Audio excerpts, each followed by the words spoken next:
And now, ladies and gentlemen of the old world, we're back in business once again with a community showdown featuring the vampire counts who shall be led by ODM Anticity.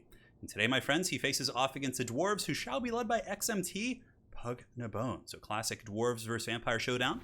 Should be quite a bit of fun, so let's go ahead and take a look at these armies. So for the forces here of the counts up in the sky, we do have the mighty Blood Dragon Vampire Lord somewhere in the deep of the vampire count lands. The Red Duke cries in his corner as the Blood Dragon once again takes his throne. It's kind of a shame. You don't really see the Red Duke anymore. And he has a really good ability. Elsif is quite strong, but the Helm of Discord is like one of those things that no matter what you put the Helm of Discord on, you could literally take the worst lord in the game and put Helm of Discord or like Tormentor Sword on that lord in multiplayer, and like he would see play, right? Like Sigvald or Tretch, some of the worst lords in the entire game. If you're just like, here, have a Helm of Discord, they would suddenly be like used in builds because it is just that good. I mean, it wouldn't make them top tier per se. It's really good on characters with mounts and mobility because they can get it wherever they want it to be, but nonetheless, such a powerful item. But yeah, the Blood Dragon Vampire Lord, quite good. He does have really good combat stats, a good AP up on the dragon, and of course it does also have the Helm of Discord. Pretty self-explanatory there. Now for the rest of the build here, we do have Zombies into the Sunset. Zombie. We have the Sternsman. We have some Graveguard with great weapons, which is a very, very good choice. Obviously, you're facing dwarves. Having AP infantry in the front line is always a pretty good inclusion. But what I like here is actually the tech choice of the Cairn Race. Kind of a cool one. So the Cairn Race, of course, do magic damage. So in many respects, they're going to be kind of wet noodles against the Dwarven front line.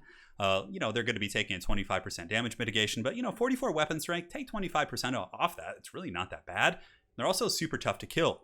There's kind of a school of thought with a lot of the undead factions. Like if you're playing Vampire Coast, for example, I've seen some very high-level Coast players come in and actually use Siren spam. So they'll bring like a whole battle line of Sirens, or at least like 3 or 4 of them against dwarves. And though they do take that damage mitigation from doing the magic against the dwarves' magic resist, they also take forever to kill. So and there's a bit of a theory, right? They're not going to have the same output as Graveguard, but they might actually last a lot longer because of the 75% physical resist.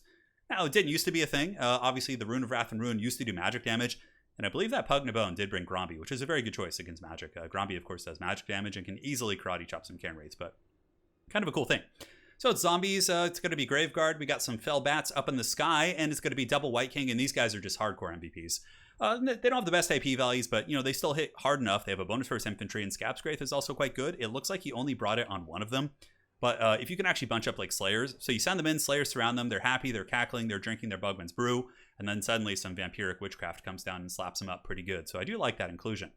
Now, aside from that, Zombies, more Cairn Wraiths here on the outside of the formation, and up in the hills, we got Black Knights and Fell Bats. So yeah, pretty solid army. Good AP, a very powerful AP Lord who can, obviously punch through pretty much anything the dwarves can field. And yeah, it's a nice army for the vampires. Now for Pug Nabone, front line is going to be Dwarf Warriors with great weapons.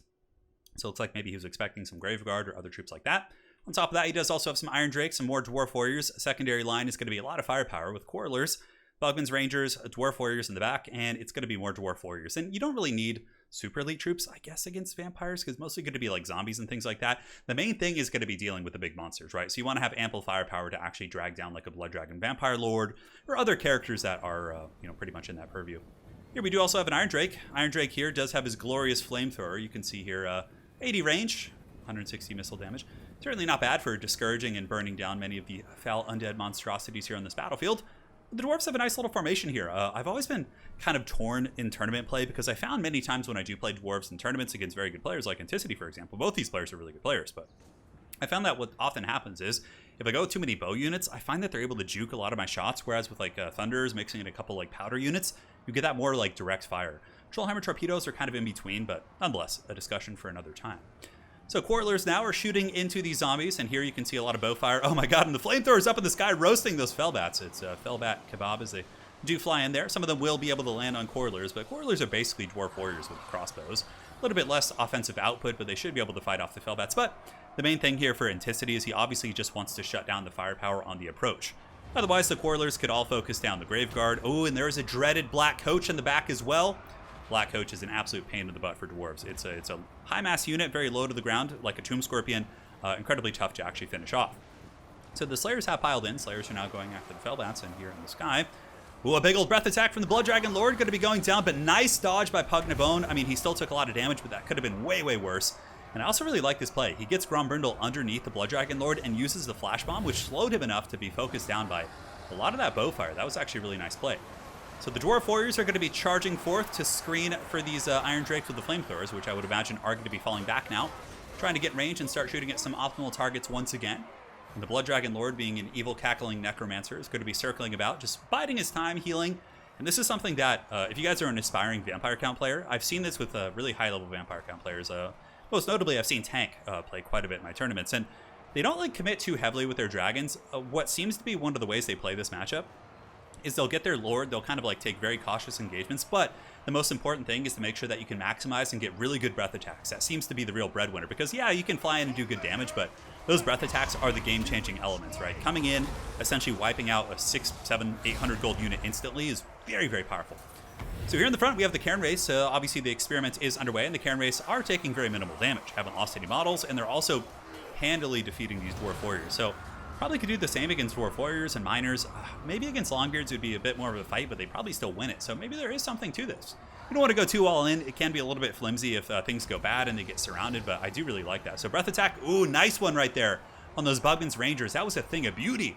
And it just goes to show, one good breath attack, suddenly you have a full health Bugman's Ranger, a 700-800 gold unit, which is now like on the fritz here. It's running. The zombies are kind of nibbling on their heels. Very, very good stuff. But nonetheless, Pognabone has been doing a very good job reforming his ranks.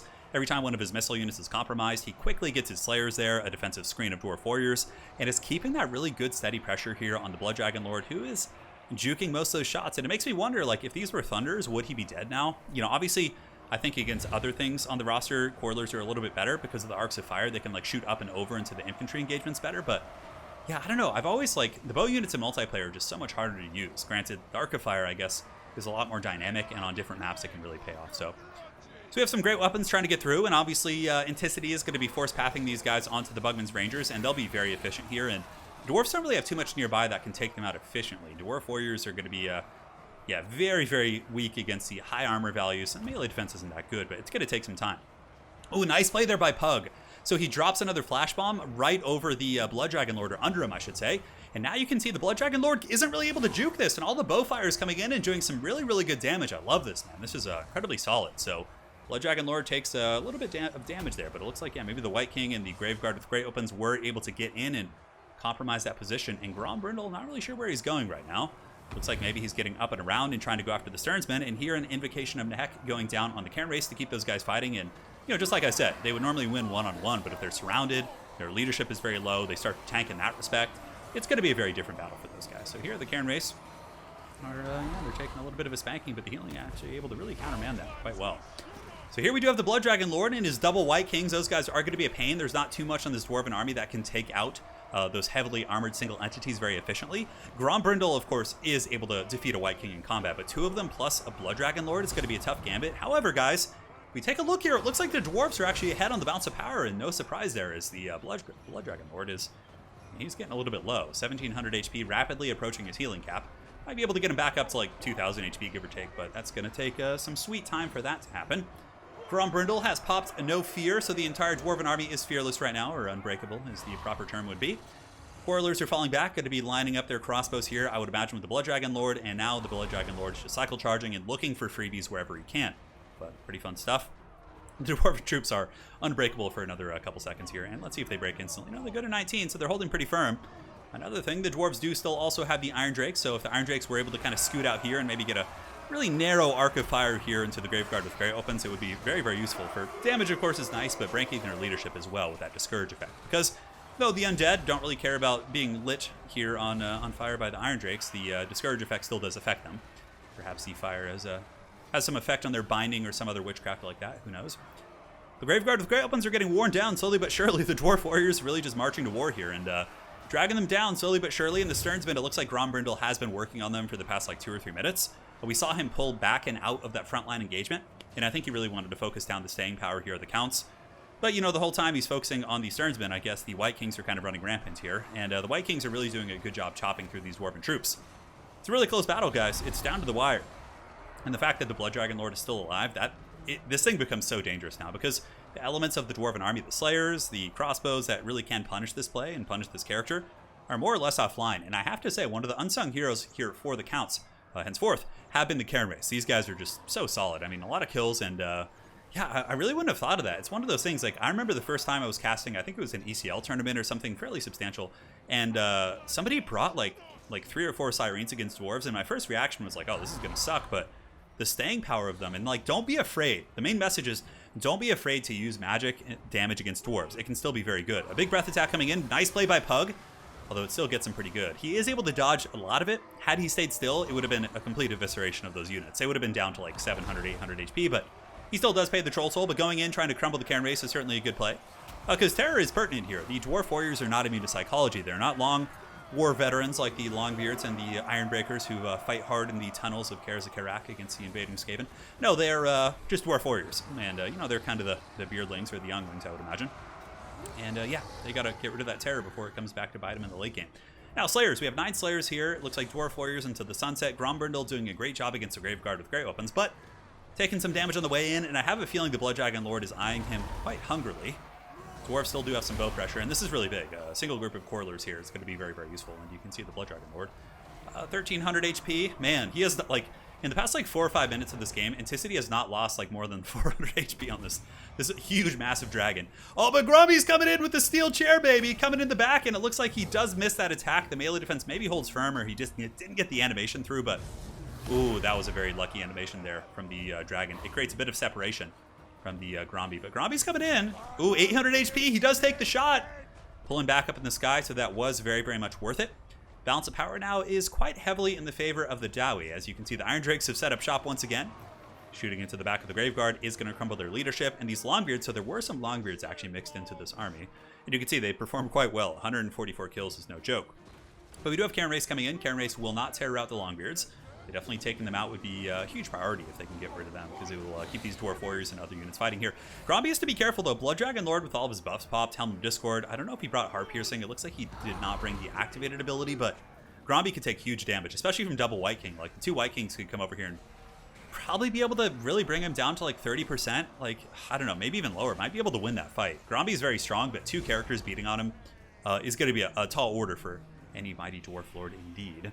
So the Blood Dragon Lord just going after the rallying troops, which is smart. Dwarves have very high leadership, so if they do come back and are able to form a Helm's Deep on top of Grombrindal with his encouragement aura, it would be much tougher to break them. So this is some very good veteran play here.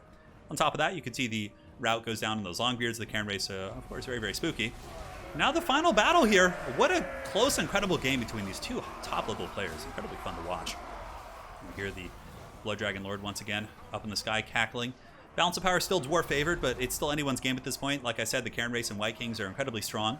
We have some bow units coming back here. We do have Quarrelers, and it looks like, for the most part, some loose Longbeards on the edge of the map, but I don't know if they're going to be terribly substantial as this battle does reach its capstone here. So the Cairn Race, Invocation of Nehek, is down. That's actually really big. They really benefit because it takes so much time to chew the damage off them. But this is big. Here, the Blood Dragon Lord comes in. He is able to get a nice charge here on Gromby and do quite a bit of damage, actually. But Grombrindal does respond with the Smoke Bomb here, putting him down to a very low amount of speed. 340 HP, healing up with the Hunger, but he's taking Bowfire now as well. So even if Gromby can't catch him, it's allowing him to take that Bowfire. And he might just go down due to crumbling here, because every second you're crumbling, basically, you're taking 10 HP. That was a really, really good Smoke Bomb. And the Blood Dragon Lord, the mighty heir of Aborash here. Is he going to be falling to some of the Dwarf Warriors with great weapons? Maybe so. 69, 49, 39, 17. No Hunger, and down he goes. The Blood Dragon Lord has fallen. And now, guys, it is the duel of duels. As Grombrindal, the White Dwarf, fights against the mighty White Kings. It's a 2-on-1, though, and a big issue for him is the Cairn Rates are still here, and they're really keeping Gromby from getting some help. Granted, I don't know if that would even be that big of a deal, but Gromby's chopping away here, but Bounce of Power is coming back, but Gromby is getting a ton of damage on one of the White Kings. It is very, very low, so it's going to be taking 10 HP damage per second, but it does stabilize there, which is a huge issue for Gromby. He needs whatever damage he can get, because despite these White Kings not having the best AP value, they're going to be connecting very frequently because they have a very good bonus versus infantry, which Grombrindal is. So that chipping damage and the unbreakable nature of the undead here is very, very brutal. It looks like one White King is at -10, but Gromby is able to take one out. And now the Dwarves are piling in. You can see the Dwarf Warriors here getting a nice wrap here on the Cairn Race, but that's a big issue here, guys. The Cairn Race living is huge because, oh, and a Scab Scrape going down as well. Yeah, because the Dwarf Warriors living, the Cairn Race is like going to tear route things. You can see these Dwarf Warriors are tear routing. Otherwise, like, this horde of Dwarven Coilers and Dwarf Warriors might actually be able to sit on top of the White King and potentially grind him out. But in this case, the tear route is huge. And they're also able to chase off Gromby, who might even rally here, because Gromby still has 600 HP. If he could come in and get 1 or 2 good shots on the White King, that would be an instant win for the Dwarves. But I believe the can race here are negative leadership, so they're crumbling. So here we have a very strange situation on our hands. As some of the last bowfires saturated in, the Quarrelers are getting into combat here against the Cairn Wraith, or the White King, excuse me, who's at 1300 plus HP. This bad boy is going to be an absolute pain in the ass to drag down here. Grombrindal might come back. This is really big too, depending on how this unfolds. 400 HP, you can see 10 HP per second is going down, but they do of course have, are they healing somehow? No, I don't think so. It doesn't look like it now. They're taking the damage. I was like, there's some sort of witchcraft I'm not aware of here on these Cairn Wraiths. Gromby's at about 400 HP, so he has taken 200 since we last looked. And now the White King doing very good here. Bonus for his infantry and the armor really paying off. Dwarves do not seem to have enough AP to really punch through him, but like I said, if Gromby comes back, you can see the bounce power still does favor the Dwarves here in this situation. So it's a very, very tense situation. So Grombrindal, the White Dwarf, 100 HP on those Cairn Wraiths. Gromby's down to 259 though. He's taking so much damage here, guys. Oh man, it's looking to be a pretty tough situation. How is this going to unfold? How shall this glorious cookie crumble? The White King is down to 1000 HP, so he's taken about 300 damage. A lot of angry dwarves have come in, and the Cairn Wraiths are broken, and Gromby is back! Oh, the White Dwarf sings once again in the deep. Will he make it back to the battle here? We will find out here in the next episode. Gromby, is he waddling back? It looks like he is. The dwarves have got the full surround. The White King, oh, but a Scab Scraith in the 4th quarter! Oh man, I did not see that coming, and the Longbeards just get punished by that. The dwarves were so blobbed. And man, that is going to be a 360 no-scope reverse sweep as the dwarves are in a mass exodus. The White King has 500 HP. Gromby is on death's bed here. But is he going to make it back? He's going to see all these characters running. I think he's going to run into issues with his leadership, whereas the White King isn't. 500 against 174. So a single blow from the White King will finish off Gromby. Are we going to get the anticlimactic ending? Or, yeah, we are going to get it. Gromby does break. Wow, what an insane game. That was so close. If Pugnabone had left a couple troops in reserve instead of piling in everything, but it's so hard to remember the Scab Scraith there. If he had like kept a couple troops back and then waited for Scab and then piled the rest in, I think he would have won that game. I think Gromby would have came back and he would have been able to win the battle. But that one misplay, man. Oh, but I would have made that same misplay. That was such a good game. Very well played to Anticity and Pug. Let me know if you guys enjoyed that one. Certainly was quite a bit of fun. Very impressed by the Cairn Race, though. Coming in, being sticky, a little bit of a terror route action against the Dwarf Warriors. And yeah, it was just such a solid game. But you guys can kind of see the point I'm making about crossbow units. Like, I like them against vampires, but I find against like really high-level vampire players in tournaments and there's various other venues of play, what ends up happening is they juke you, and so much of that ammo just gets wasted. I mean, I guess they're juking instead of, you know, fighting, which is good. So you do accomplish your goal, but I have to wonder if, like, Quarrelers, I mean, maybe you, like, go double Bugmans to still get the advantage of having the Arc of Fire and the bows, and then, like double Thunder instead, right? I wonder if that would have been better. Something to think about. But anyways, very well played to Anticity and Pugnabone. That was a great game. They both played super well. It just really came down to a couple, you know, things there at the very, very end. So well played to these guys. Hopefully you guys enjoyed the game, and we'll be back with more content soon. Stay safe and take care, guys.